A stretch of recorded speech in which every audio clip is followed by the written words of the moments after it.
All right, everyone, just give me 1 second while I get this set up. Okay, I should be recording. All right. Hi, everyone. Hope you're doing well. My name's Julia Raymond Boyson, and I am one of the public healthers in toxicology.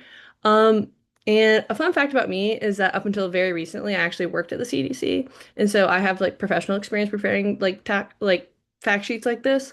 So for me, to kind of like I don't know, make this more exciting for me personally, and to make it a little bit more of a creative assignment. Something that I'm doing personally is that, with the advent of the pit, there's been a Noah Wiley renaissance, and I've been watching the ER show, and it's really good. Highly recommend it. But there's a really good episode in one of the seasons where there's a benzene chemical spill in the ER. And there's a slew of effects across the different staff, different patients. And it shows how in this episode, how like the fledgling doctor Noah Wiley kind of spreads his wing and really kind of takes charge of like the ER, and he kind of learns emergency management as well. And that kind of inspired me to be select benzene and to really dig into it a little bit more.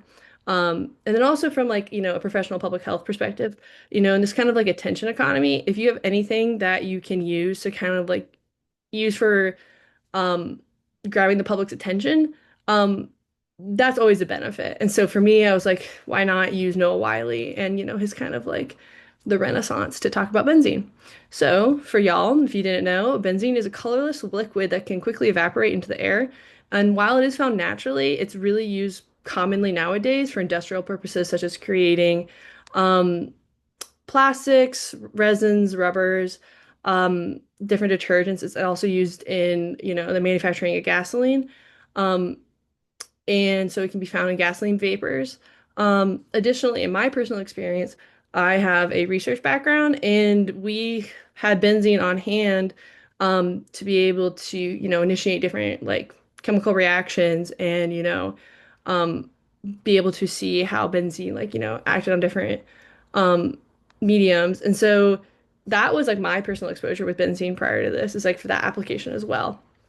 And kind of similarly to that, that's kind of how most people have like are use benzene is for like a very like specific either industrial or um the research applications, although admittedly the research applications is very specific. More commonly it's for industrial applications.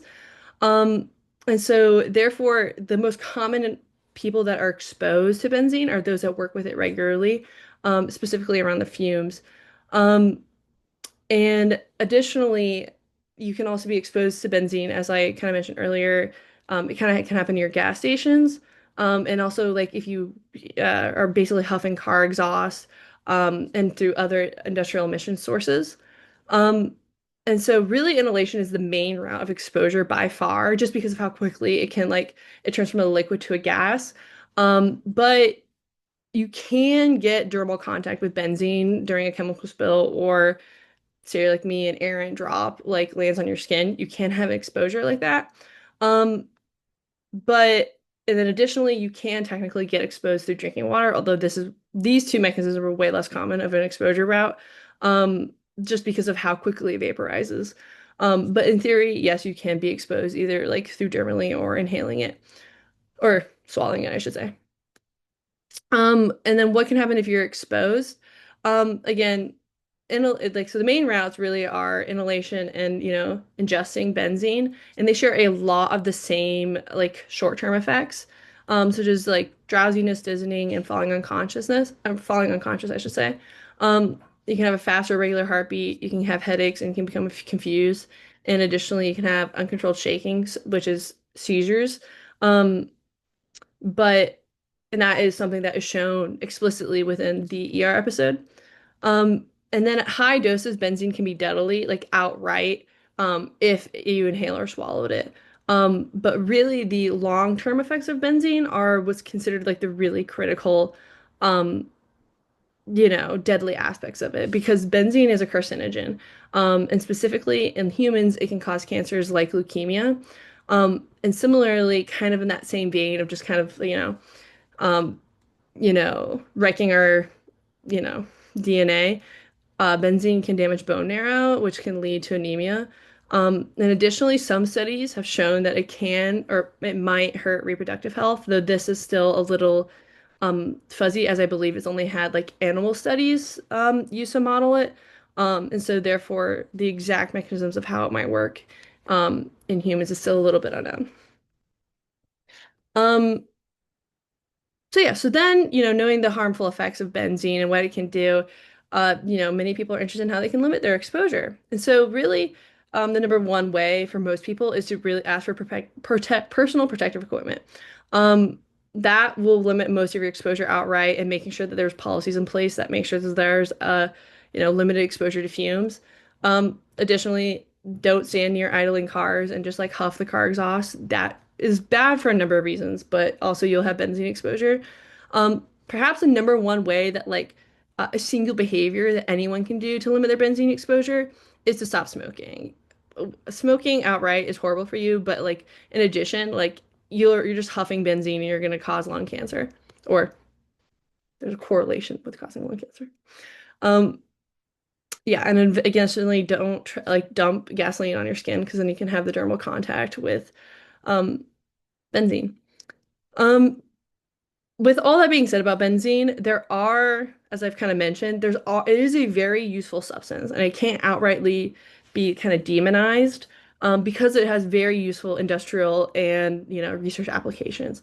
And so that's kind of why, like, thanks to government regulations, like benzene exposures in the workplace has significantly decreased, and why we can still very safely use it to be able to meet kind of like consumer needs. And so, in summary, I think that the benzene exposure of this episode of ER is really accurate, and I highly recommend that you go watch it. Especially, I have a reference to the short YouTube link that kind of like talks just about the chemical exposure and not like kind of the underlying soap opery nature of ER that's also concurring. But this episode really shows that like how it was factory workers that were initially exposed to benzene, and then when they were brought in, as their clothes were taken off that were covered in benzene, the fumes from that then started to fill the ER, which had therefore the staff of the ER, they witnessed toxicological effects from the benzene exposure. And so many of the senior staff ended up falling unconscious, having seizures, and having to be, monitored while the junior staff had to step up and man the ER and evacuate it and, respond to this emergency. Then upon the diagnosis of that it was benzene, they were able to quickly decontaminate the ER by like, getting personal protective equipment on and then like scrubbing all the patients down and being able to make sure that they were completely rid of the benzene. So overall, I would highly recommend go watching this episode called Exodus. It's a really great, kind of microcosm of like benzene exposure and like how to manage a crisis. And it has really great, public health applications. Yeah, so with that, I recommend, and also just watch ER. ER is a good show. But yeah, so email me if you have any questions. Happy to always talk about ER.